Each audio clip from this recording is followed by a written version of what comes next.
야담상회를 찾아주신 마님들과 선비님들 감사드리옵니다. 여러분들의 간에 두루 안복이 깃들기를 기원합니다. 그럼 오늘의 이야기 시작합니다. 옛날 조그마한 마을에 벽태라는 이름을 가진 한 떠돌이 총각이 있었습니다. 그는 일찍 부모님을 여의고 전란 중에 살던 집마저 잃게 되자 그저 이리저리 떠돌아다니며 제 살기를 도모하고 있었습니다.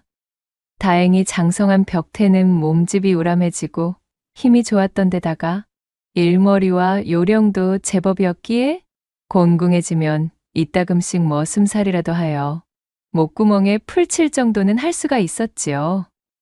타고난 성격이 유들유들하고 매사에 긍정적이라 그는 자신에게 닥친 어려움과 배고름도 하나의 유의라고 생각하여 짜증을 내거나 비관하여 퍼져 있는 법이 없었습니다.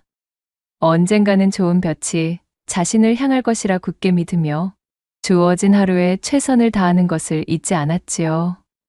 그렇게 정처 없는 생활을 오래도록 반복하다 보니 벽태는 어느새 일정한 장소에 뿌리 내리는 것보다는 팔도를 유람하는 저 높은 바람처럼 이리저리 떠돌아다니는 편을 더 좋아하는 떠돌이 천성을 지니게 되었습니다. 아이고, 고대다 고대. 이번 마을은 꽤나 산세험한 안쪽에 위치해 있구나. 품삯을 팔면 밥이라도 동냥할 만한 집들이 많이 있었으면 좋겠구먼. 땀을 훔치며 벽마골이라 불리우는 새로운 고을에 도착한 벽태는 산아래 펼쳐져 있는 인가들의 흔적을 살펴보며 기대에 부풀어 중얼거리고 있었지요. 이제 슬슬 바로 전 마을에서 준비했던 노자도 떨어지는 형편이었고 이대로 기약 없이 떠돌다가는 곧 모든 것이 축날 지경이었기에 벽태는 발걸음을 바삐 놀려 마을로 진입했답니다. 그렇게 산새가 요란하게 우러젖히는 화창했던 날, 벽태가 벽마골에 들어서 밥이라도 얻어먹기 위해 손이 필요한 집이 없는지 여기저기 둘러보고 있는데 허름한 초가집의 담장 너머로 어느 여인의 서글픈 울음소리가 들려오는 것이었습니다. 마치 곡소리처럼 구슬프고도 억울한 울음소리가 한참이나 흘러나오고 있었기에 도무지 그냥 지나칠 수 있는 수준의 것이 아니었답니다. 무슨 일인가 싶어진 벽태가 슬쩍 담장 안을 들여다보니 형편이 여유롭지 못해 보이는 중년의 부인 한 명이 마당에 주저앉아 구슬프게 울음을 터뜨리고 있었지요. 대관절 무슨 사연이기에 저리도 슬프 우는지 궁금했던 벽태가 집 안으로 들어서 사정을 물어보았습니다. 저기, 실례합니다. 지나가던 떠돌이요만 대체 무슨 일이시기에 그리 서럽게도 울음을 토하고 계신 겁니까?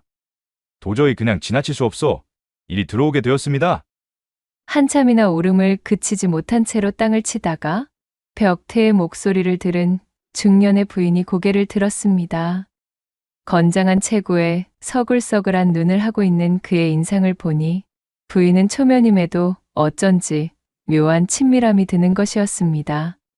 그 친밀함이 마치 잃어버린 친지를 찾은 것 마냥 아까부터 지니고 있던 슬픔과 서러움이 왈칵 밀려오는 기분이었지요. 아이고 총각, 참말로 내 원통하고 억울하여 못 살겠소. 이 일을 어쩌면 좋단 말입니까? 내 말 한 번만 들어주소.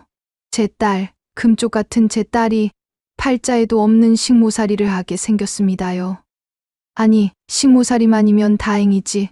그 정신 나간 여편네 밑에 있다가는 더 끔찍한 대접도 능히 받을 수가 있을 겝니다요. 젊디 젊은 제 딸을 겨우 보리쌀 한 섬 갚지 않았다는 이유로 데려가다니. 세상 천지 이런 억울한 일이 어딨나요? 억울함에 사무쳐 있던 부인은 때마침 나타난 이 낯선 총각 벽태에게 자세한 사연을 털어놓게 되었습니다. 작년 이 마을에 아주 말도 못할 정도의 흉년이 찾아온 통에 집집마다 곡소리가 끊기지를 않고 배골는 사람이 천지에 널려 있었다오. 그리하여 산입에 거미줄 칠 수는 없어 이근방서 유명한 천석군 왕첨지댁에서 보리쌀 한 섬을 꾸지 않았겠습니까요. 그때 그 보리쌀이 우리 집 발목을 잡을 줄 알았으면 내 그 집구석에 곡식을 빌려오지도 않았을 터인데 말입니다. 아무튼 올해도 작황이 영 좋지 않아서 갚지 못할 형편이 되었지요. 그리하여 통사정을 하며 조금만 말미를 달라 빌고 또 빌었는데, 아니 글쎄, 왕첨진의 부인인 그 표독하기 짝이 없는 파평윤 씨가 그것을 핑계 삼아 억지를 부리고는 빌린 곡식에 고비자까지 쳐서 어린 제 딸아이를 부엌대기로 쓰겠다면서 막무가내로 끌고 갔지 뭔가요. 말이 부엌대기지 그 표독스러운 윤 부인이 제 딸아이를 데려가서는 무슨 괴팍한 짓을 할지 모르겠으니 너무나 걱정입니다. 한간에 들리는 소문에는 제 남편이 첩질을 하다 재산을 말아먹을 것을 우려한 나머지 여기저기 빚을 놓고 그것을 갚지 못한 집안의 어린 아이들을 참모니 식모니 그리 끌어모아서는 제 남편의 회포풀이용으로 집어넣는다는 소리가 자자하니 끌려가 버린 여식의 어미 된 입장에서 이 어찌 걱정이 아니 되겠냐는 말입니다요. 글쎄. 부인의 말을 모두 들은 벽태는 깊은 한숨을 내쉬었습니다. 도대체가 어느 마을을 가던 항상 민초들을 상대로 한 이런 일들이 비일비재하였으니 피로감이 대단했던 것이지요. 눈물을 머금고 이야기하는 중년 부인의 호소에 벽태는 그녀의 이야기 속 윤 씨의 폭리가 너무도 가혹하다는 생각이 들었습니다. 애초에 어려운 살림의 농민들에게 쌀도 아닌 보리를 구워주고서는 그것을 갚지 못한다는 이유로 여식을 억지로 데려가 종으로 삼는다는 것이 마음에 들지 않았지요.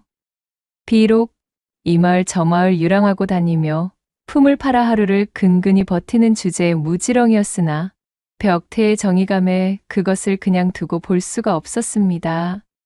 부인, 일단은 진정하십시오. 말만 들어도 아주 염통이 끓어오르는 일이구먼요. 제가 어떻게든 한번 수를 내보겠습니다. 벽태는 부인을 안심시키고서는 부인에게 왕첨지댁의 위치를 물어보았지요. 저기 헌데 억울한 마음에 이리 up하기는 하였으나 거기를 직접 찾아가서 무얼 어찌하려 그러십니까요? 그 악독한 여편네에게 책을 잡혔다가는 그냥은 끝나지 않을 겝니다요. 중년 부인의 걱정스러운 질문에도 벽태는 씩 웃어 보이고는 부인이 알려준 대로 왕첨지댁을 향해 찾아갔습니다. 알려준 집으로 당도하고 보니 사실 길을 물어볼 필요도 없이 고을에서 가장 큰 기와집을 찾으면 되는 것이었습니다. 허나 오히려 그것이 벽태를 더욱 자극하고 말았지요. 사람들을 쥐어짜고 괴롭히지 않더라도 이미 떵떵거리며 잘 먹고 잘 지낼 수 있는 풍요를 지녔으면서도 못된 일을 일삼는 것이 마음에 들지 않았습니다. 이리도 풍족하게 지내면서 어여운 사람의 여식을 빼앗아 종으로 삼는단 말인가? 더욱 용서할 수 없는 작자로군. 벽태는 콧김을 단단히 뿜으며 대궐 같은 기와집의 대문을 박차고 들어갔습니다. 헌데 뭔가 이상했지요. 이만한 부잣집의 대문으로 느닷없이 들어섰음에도 자신을 막아서는 하인 하나 없자 이를 이상하게 생각한 벽태가 주변을 둘러보았습니다. 왕첨지가 가진 땅에 근본 농사 소작이 크게 흥하였는지 마당 안쪽으로 황금빛 볕단들이 산더미처럼 잔뜩 쌓여 있었고 일꾼들이 부지런히 볕단을 나르고 있는 모습이 눈에 들어왔지요. 그리고 그 틈으로 일꾼들에게 호령을 하고 있는 윤씨 부인이 보였고 그의 옆에 잔뜩 주눅이 들어 오들오들 떨고 있는 젊은 여인도 있었습니다. 옳거니 행색을 보아하니 바로 저 아녀자가 부인의 여실이겠군. 부인에게서 빼앗은 여식임이 틀림없다 여긴 벽태는 대뜸 마당에 늘어져 있던 볕단 하나를 집어들고는 기세 좋게 윤부인 앞으로 가 큰 소리로 고함을 질렀습니다. 어이고 풍년일세 풍년이야. 일이 풍성하게 일감이 차고 넘치는데 어찌 나 같은 자를 쓰지 않았단 말이오. 아니 뭐야? 그러자 윤부인이 낯선 청년 벽태를 경계하며 물었습니다. 느닷없이 이 생판 처음 보는 놈이 대관절 어디서 튀어나온 게야? 내 이놈 어떻게 얘까지 기어들어온 것이냐? 바쁜 틈에 왜 나차는 거렁뱅이 놈이 감히. 윤부인의 불호령에도 벽태는 아랑곳하지 않고 더욱 기세를 실어 말했지요. 아, 안방마님 되시나 보구만요. 이거 마침 잘 되었습니다. 부디 저를 이 댁의 머슴으로 삼아주시지요. 한동안 끼니를 굶은 데다가 천성이 황소 같은 놈인지라 아주 이만한 일감들을 보면 온몸이 근질근질하여 미치는 성묘을수죠. 어서 빨리 일을 하고 싶구만요. 당장의 하인들을 불러 내쫓을 기세였던 윤부인은 잠시 고개를 돌려 벽태를 바라보았습니다. 튼실한 팔근육을 불끈거리는 것이 허튼 소리 같지는 않아 보였지요. 안 그래도 이래저래 쓸만한 일손이 잔뜩 필요했던 윤부인은 벽태의 탄탄하고도 듬직한 체구에 슬그머니 욕심이 나는 것이었습니다.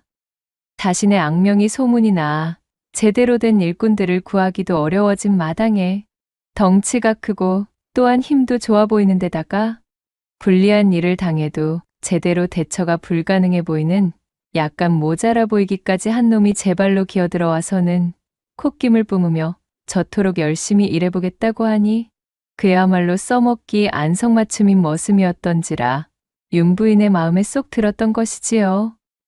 그러나 잔뼈가 굵었던 윤부인은 혹여나 이 천치 같은 놈이 자신이 필요하다는 기색을 눈치채고 품삯을 높여 부르지 않도록 일절 내색하지 않고 말했습니다.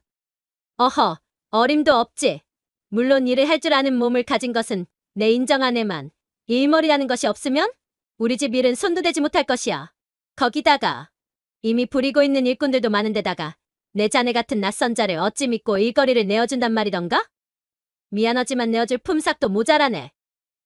그 말을 들은 벽태가 깜짝 놀라는 신용을 하며 대답했지요. 아니, 안방마님. 여기서 일하면 먹여주고 입혀주고 재워주는 거 아닙니까? 그거면 되었지.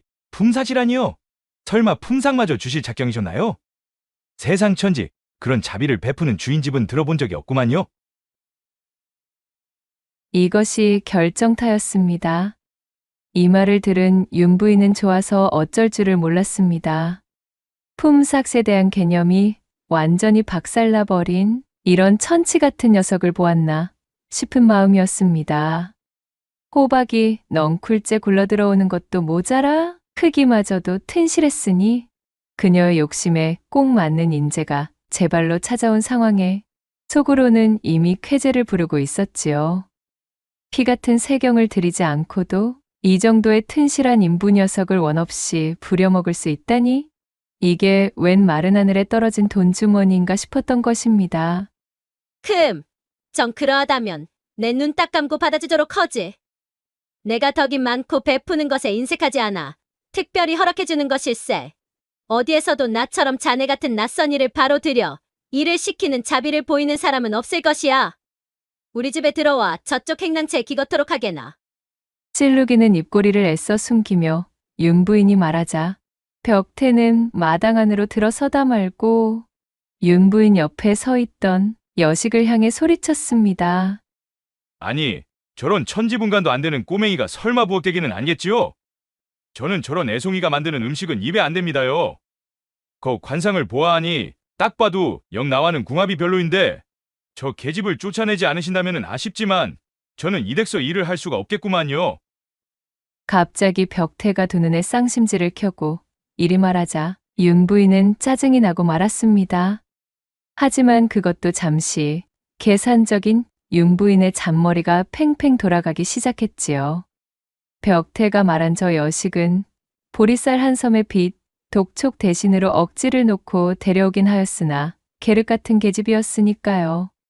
사실 참모로 앉혀놓기엔 그 미색이 고왔던 탓에 만에 하나 제 남편의 눈에 들어 놀이객감 이상의 대접을 받게 되면 곤란했기에 어찌 해야 하나 고민하고 있던 참이었습니다. 그리하여 중년 부인의 여식을 힐끔 바라본 윤부인이 말했지요. 나 원참 별가탈스러운 사람 다 보겠구먼. 머슴밥이 다 거기서 거기지. 얼마나 진수성찬을 먹으며 일을 해왔다고 그런 억지를 놓는다는 말인가? 자네는 참으로 내 성미가 좋고 자비심이 많은 것을 다행으로 여겨야 할 게야. 뭐 일만 제대로 해내준다면야 이런 여종쯤이야. 얼마든지 집에 보내주겠네마는. 써먹을 곳도 없어 밥만 축내는 여종보다야 세경 한 푼 들이지 않고 황소처럼 일해줄 남자 머슴이 더욱 귀했던 윤 부인은 흔쾌히 그리말하였고 그 말을 들은 벽태가 씩 웃으며 다시 입을 열었습니다. 과연 시원시원하십니다요. 그러하시면 그것을 문서로 한 장 써주실 수 있겠습니까요? 계약 관계와 저 아이를 이 집서 내보내겠다는 약조의 내용을 말입니다. 뭐? 문서? 지금 문서라 하는가? 아니, 무슨 이따위 별것도 아닌 내용을 문서로 적어달라는 것인가? 마님은 문서라는 말에 살짝 눈썹이 꿈틀거렸습니다. 난 놓고 기억자도 모를 것 같이 우둔한 줄로만 알았던 벽태의 입에서 나올 단어가 아니라고 생각했던 참이었지요. 그녀는 의심의 눈초리로 벽태를 쏘아보았고 그것을 이미 예상하고 있었다는 듯 벽태는 희죽거리는 얼굴로 능구렁이처럼 말을 이어나갔습니다. 제가 여기저기 떠돌면서 다닌 팔자다 보니 구두로 맺어놓은 계약이라고 하면 나중에 꼭 탈이 나기 마련이라는 것입니다요. 별의별 일이 다 일어나는 것이 세상이 아니겠습니까? 그러니 확실하게 문서로 남겨두면 좋겠지요. 벽태의 말에 윤 부인이 곰곰이 생각해보니 어차피 굶어 죽지 않을 만큼의 밥과 지붕만 내어주면 이 사내를 원 없이 공짜로 부려먹을 수 있는 내용의 계약인데 못해줄 것도 없겠다 싶었습니다. 돈 한 푼 주겠다는 내용이 들어가는 것도 아니었으니 오히려 그것을 더욱 공고히 해두면 나중에 가서도 이 사내가 다른 말을 할 수 없겠다 싶어진 윤 부인은 하인을 시켜 종이와 붓을 가져오라 이른 다음 흔쾌히 계약서를 표방한 문서를 써주었지요. 먹여주고 재워주고 입혀주는 대신 세경 한 푼 주지 않고 무상으로 일하기로 약조한다. 이 계약은 나 윤 씨가 파기하지 않는 한 절대적인 권한을 가지며 그 무엇으로도 거절하거나 물을 수 없음을 명시한다. 또한 이 계약의 조건으로 부엌대기로 삼으려던 박씨네 여식은 당장 집으로 보낸다. 이리 써주면 되겠는가? 아이고, 감사합니다. 아주 좋습니다요. 역시 의리의리한 집에 사시는 분이시다 보니 아주 시원시원하니 호탕하십니다. 그리하여 지장까지 찍어 날인한 계약서를 서로 한 장씩 나눠 가진 윤 부인과 벽태는 서로가 싱글벙글한 얼굴이 되어 눈빛을 교환하였습니다. 벽태는 그 길로 여식을 데리고 나와 왕첨진의 대문 밖으로 내보내며 조심스럽게 눈을 찡긋 깜빡이고는 속삭였답니다. 아무 말 말고 얼른 집으로 돌아가거라. 아마 내 어머님께서 목이 빠져라 기다리고 계실 것이다. 어찌나 울었던지 눈이 퉁퉁 부어있던 여식은 어리둥절하여 머뭇거렸지요. 정말 이대로 돌아가도 괜찮은 것인가요? 위신지는 모르겠으나 보아하니 떠돌이의 행색이신 듯한데 저 윤 씨 부인의 악명을 아직 듣지 못해 그리 가볍게 결정하실 수 있으신 겁니다. 저 여자 지독하기가 이루 말할 수 없는 독종 중의 독종인데 저를 보내고 대신 남으시려는 연유가 대체 무엇인지요? 여식에 의아한 물음에도 벽태는 희죽희죽 웃으며 여식의 등을 떠밀 뿐이었고 그제야 여식은 제 집으로 돌아갈 수 있었습니다. 그렇게 다음 날이 되었습니다. 윤 부인이 마당에 나와 어제 새로 들여온 공짜 머슴이 얼마나 일을 야무지게 하고 있으려나 궁금하여 슬그머니 고개를 내밀어 보았지만 집안 어디에도 일하고 있는 벽태의 모습은 보이지 않았습니다. 아니 이놈이 감히 우리 집 머슴으로 들어온 주제에 첫날부터 농땡이란 말이야? 어찌 이런 맹랑한 작자를 보았는가? 어제만 하더라도 오만 사설을 늘어놓으며 열심히 할 것처럼 굴더니만. 열이 뻗친 윤 부인이 행랑채로 건너가 머슴들이 기거하는 방문을 획 열어젖히니 세상에 가관도 이런 가관이 따로 없는 모습이었지요. 벽태가 난잡한 옷매무새를 가리지도 않고 제 집 안방에 자빠진 영감 마냥 세워라 내워라 하는 태도로 바닥에 드러누워 있는 것이 아니겠어요? 허쭈, 이놈 좀 보게. 야, 이 정신 빠진 잡거새 놈이 때가 어느 때인데 이리 퍼질러 있는 게야? 이런 되어먹지 못한 막심한 놈을 보았나? 이놈, 해가 중천인데 아직까지 옷도 제대로 입지 않고 방 안에서 뒹굴고 있느냐? 썩 일어나 당장 일하지 못할까? 윤 부인이 화가 치밀어 이마까지 시뻘겋게 변한 채 소리쳤습니다. 헌데 벽태는 태평하기가 이루 말할 수가 없었습니다. 윤 부인이 소리를 치거나 말았거나 벽태는 하품을 하며 부스스 일어나더니 윤 부인의 눈앞에 어제 작성한 계약서를 천천히 흔들면서 늘어지는 목소리로 말하는 것이었지요. 아이고, 마님, 제 말이 바로 그 말이었습니다요. 어찌 이리 늦으신 겁니까요? 젠내 참말로 일하고 싶어 몸이 근질거리고 있었는데 당최 마님께서는 기별을 주지 않으시니 원. 안 그래도 언제 오시나 눈이 빠져라 기다리고 있었습죠. 자, 여기 계약서에 보시면 말입니다. 입혀주고 라고 쓰여 있지 않습니까요? 즉, 마님께서 제 옷을 입혀주셔야 제가 몸을 일으켜 일을 시작할 수 있다. 이 말입니다요. 아니 뭐야? 이놈이 지금 나와 농이라도 나누자는 것인가? 그 말을 들은 윤 부인은 기가 막혀 뒤로 넘어갈 것 같은 표정을 지었습니다. 입혀주고 라 적은 구절을 이런 식으로 해석하다니 참으로 허무맹랑하기 짝이 없는 소리였지요. 말 같지도 않은 말장난은 그만해라 이놈. 지금 감히 내 앞에서 농이라도 나눠보자는 소리더냐? 정신 나간 소리 말고 썩 그 옷을 걸쳐 입고 기어 나오렸다. 호된 맛을 보아야 엉덩짝을 들겠느냐 이놈. 윤 부인이 악에 받쳐버럭 소리쳤지만 벽태는 들은 채도 않고 계약서만 흔들며 한 발짝도 움직이지 않은 채 생자를 놓아댔습니다.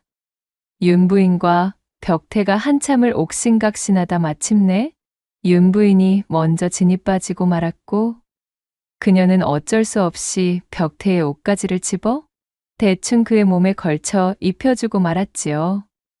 벽태는 기분 좋게 씩 웃고는 그제서야 밖으로 나가 설렁거리며 마당을 쓸기 시작했습니다. 그렇게 시간이 흐르고 어느덧 아침밥을 먹을 시간이 되었습니다. 그런데 이것이 또 무슨 소동이겠어요.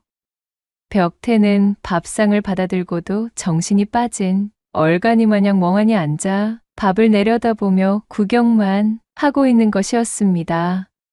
얼른 식사를 마쳐야 본격적으로 일을 시작하던 할 터인데 이놈의 인간은 돌덩이 마냥 그 자리에 앉아 꼼짝도 하지 않는 것이었지요.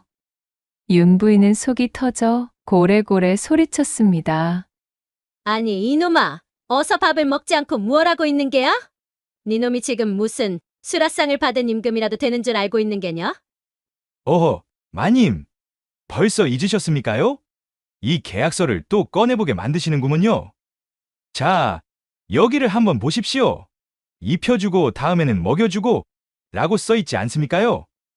벽태는 오히려 적반하장이 되어 계약서를 흔들어대고는 답답하다는 듯 제 가슴을 퉁퉁 치며 윤 부인에게 대들었답니다. 윤 부인은 참으로 기가 막혀 졸도할 지경이었습니다.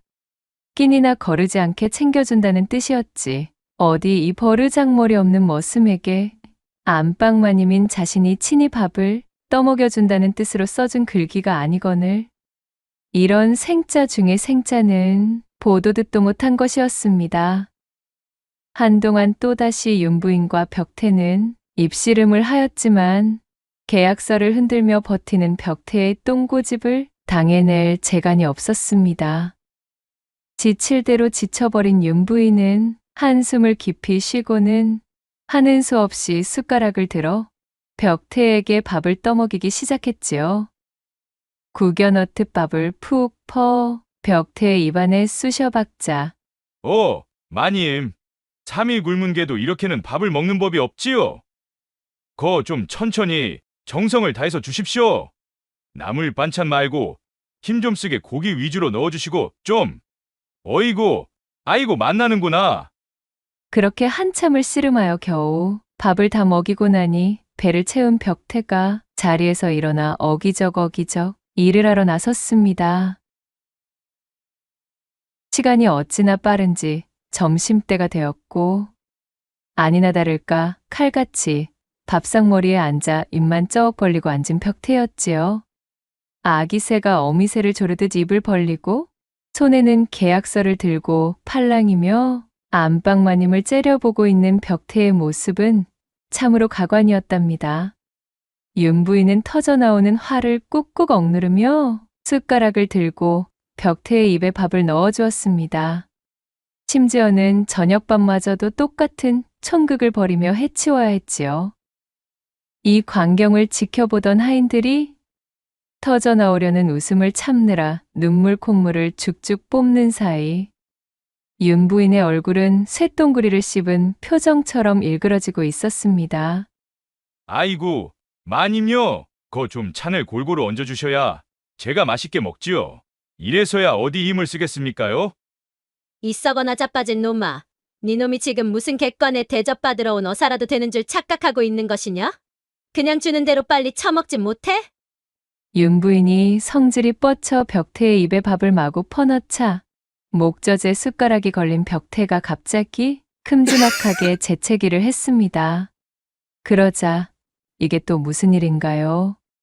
벽태의 입안에서 밥알이 튀어나와 사방팔방 뿜어졌고 그 바람에 윤 부인의 얼굴과 머리에도 밥알들이 도포되어 그녀의 꼬락서니가 정말 말이 아니었습니다. 으악! 이게 뭐야? 이 못 베어먹은 천한 놈이 내게 밥알을 뿌려? 아니, 마님. 그렇게 우악스럽게 하시면 어쩝니까요? 섬세하게 좀 하셔야지요. 이래서야 어디 대감님께 사랑이라도 받으시겠습니까요? 벽태는 입 밖으로 튀어나가는 밥알을 신경도 쓰지 않으며 윤 부인을 타박했습니다. 윤 부인은 입씨름을 할 기운조차 남아있지 않았지요. 피곤이 몰려오는 통에 한숨만 푹푹 내쉬며 얼른 밥이나 먹여주고 치우자는 생각뿐이었습니다. 그렇게 윤 부인이 천근만근인 몸을 움직여 저녁 식사 시간을 끝내자 소동으로 시간을 잔뜩 허비한 탓에 벌써 날이 저물어 어둑어둑해졌습니다. 헌데 그것이 끝이 아니었습니다. 온몸이 늘어져 자신의 안방으로 돌아가는 윤 부인의 등 뒤로 불길한 발소리가 들려왔지요. 피곤한 몸으로 이불 위에 누우려던 윤 부인의 정수리 머리카락이 바짝 서게 되었으니 그 주인공은 바로 벽태였습니다. 마님, 그럼 들어가겠습니다요? 아니, 들어오다니. 미쳤느냐? 이 정신 나간 놈이 이번에는 왜 또 이러느냐? 밥까지 먹여주었으면 이제 그만 괴롭힐 때도 되지 않았느냐? 윤 부인이 짜증스럽게 대꾸하며 벌컥 문을 열자 벽태가 그 환장할 계약서를 흔들며 너스레를 떨고 있었습니다. 마님, 계약서대로 하셔야지요. 이리 가버리시면 어쩌십니까? 입혀주고 먹여주셨으니 이제 재워주셔야지요. 못이 어쩌고 어째? 이놈이 보자 하니까 점점 도가 넘는 짓을 서슴지 않는구나. 대관전 내가 어찌 너를 재워준단 것이야? 아, 그거야. 무릎 위에 저를 눕혀서 자장가를 불러주시든 아니면 캐캐 묵은 옛날 이야기라도 하시든 그것도 아니면 저희 기운을 쏙 빼놓을 만큼 그렇고 그런 망측스런 일을 해주시든 그것은 마님의 재양 것이지요. 저는 잠들 수만 있다면야 뭐든 상관없구먼요. 이 말을 들은 윤 부인은 더 이상 견딜 수가 없었습니다. 제 아무리 공짜로 부릴 수 있는 머슴이라고 한들 허구한 날 이짓거리를 하며 떠받들고 살 수는 없는 노릇이었지요. 윤 부인은 악에 받쳐 소리쳤습니다. 이런 미친놈을 보았느냐? 정녕 네 놈이 치도곤을 맛보고 싶어 눈이 돌아버린 놈이렸다. 살다 이런 폐악을 부리는 놈은 내 처음 보았느니라. 계약이고 뭐고 내 놈이랑은 엮이고 싶지 않으니 썩 내 집에서 꺼지거라. 벽태는 자신이 들으려던 말이 하루도 지나지 않아 그녀의 입에서 터져나오자 고을 사람들을 상대로 괴팍한 장리를 놓던 윤 부인을 조금 더 골려주고 싶어졌습니다. 이 기회에 아주 그 못된 버릇을 뿌리 뽑으려는 마음이 든 것이었지요. 어랍시오. 계약을 마음대로 파기하신단 말이십니까? 네, 참말로 이럴까봐 계약서를 남겨둔 것입니다요. 아무튼 이놈의 세상이 돌아서면 딴소리가 나오니 원. 저는 이대로는 절대로 이 집서 못 나갑니다요. 윤 부인은 이제는 치를 떨 지경이 되어 기가 막히다는 표정으로 벽태를 바라보았습니다. 넝쿨째 굴러들어온 호박인 줄 알고 공짜로 일을 시켜 먹으려 했더니 세상 천지 찰거머리도 이런 찰거머리가 없었지요. 이 얼간이 같은 사내를 계속 상대하다가는 주어진 명도 다 못 살고 끝나겠다 싶어진 윤 부인이 말했습니다. 아니, 이 사람아, 도대체 나에게 어찌 이러는 겐가. 우리 정말로 진지하게 이야기를 좀 해보자 이 말이네. 이보시게, 제발 사정 좀 봐주시게나. 대체 얘게 무슨 억하심정이 있다고 이렇게 생짜를 놓는 겐가? 허심탄회하게 한번 말해보시게나. 어찌하여야 마음이 풀리시겠는가? 목소리에 독이 빠져 한껏 착해진 윤 부인의 음성을 들은 벽태는 선심을 쓰듯 혀를 차며 대꾸했습니다. 참! 이렇게까지 나오시는데 어쩔 수 없지요? 정 그러하시다면 계약을 파기하는 대신에 쌀 한 소문 받고 나가드려야겠습니다요. 기고만장으로 우쭐대는 꼬락서니를 보고 있자니 당장 하인들을 불러 치도곤을 놓고 싶었지만 이 정도의 아나무인과 뻔뻔함이라면 필시 계약서를 들고 관아까지 찾아가 무슨 정신 나간 짓을 벌일지도 모를 위인이라는 판단에 윤 부인은 질색하며 그러겠노라 약조하였고 그리하여 벽태의 머슴살이는 채 하루를 넘기지 않고 무사히 끝날 수가 있게 되었습니다. 박씨 부인의 여식을 아무런 탈 없이 성공적으로 빼낸 작전이 성공하였으니 콧노래를 부르며 왕첨지댁을 나온 벽태는 나가주는 조건으로 받은 쌀 한 서물 수레에 싣고는 풀려난 여식의 집인 박씨 부인의 집으로 향했지요. 어머니, 저기를 좀 보셔요. 그분께서 돌아오고 계셔요. 오, 정말이로구나. 무슨 큰일이라도 벌어질까 조마조마하고 있었거늘 천만다행으로 일이 돌아오는구나. 안 그래도 제 여식이 무사히 풀려나자 걱정과 안도의 잠을 이루지 못하고 있던 박씨 부인이 때마침 등장한 벽태를 보고는 반갑게 맞이하였습니다. 참으로 일이 반가울 때가 다 있습니까? 우리 딸아이를 집으로 무사히 돌려보내주셔서 정말로 감사드립니다. 대체 무슨 신통방통한 일을 벌이셨기에 우리 딸아이가 털끝 하나 다치지 않고 일이 돌아온 데다가 또한 저희 집에 매여 있는 빚마저 탕감하여 주셨다니 대체 어떻게 감사를 드려야 할지. 저희 어머니의 말씀이 100번 맞습니다. 귀인께서 이리 저희를 도와주셨으니 100번 1000번 참으로 감사드립니다. 제 목숨을 구하신 은인이나 마찬가지이십니다. 딱히 거처나 일정이 정해져 있지 않으시다면 부디 저희 집에 함께 머무시며 천천히 지내주셔요. 그리하여 이후로도 벽태는 이 집에 남아 한동안 더 이런저런 일을 봐주며 그들을 도와주다 결국 장성한 박씨네 여식과 혼인하여 살림을 차리게 되었으니 길고 긴 떠돌이 방랑 생활을 끝내고 행복한 정착을 한 끝에 오래도록 해로하며 오순도순 살았다는 후문이 전해지고 있사옵니다. 낭독해드린 이야기가 마음에 드셨다면 구독과 좋아요, 댓글로 야담상회를 응원해 주셔요. 늘 잊지 않고 야담상회를 찾아주시는 마님과 선비님들 시청해 주셔서 참으로 감사하옵니다.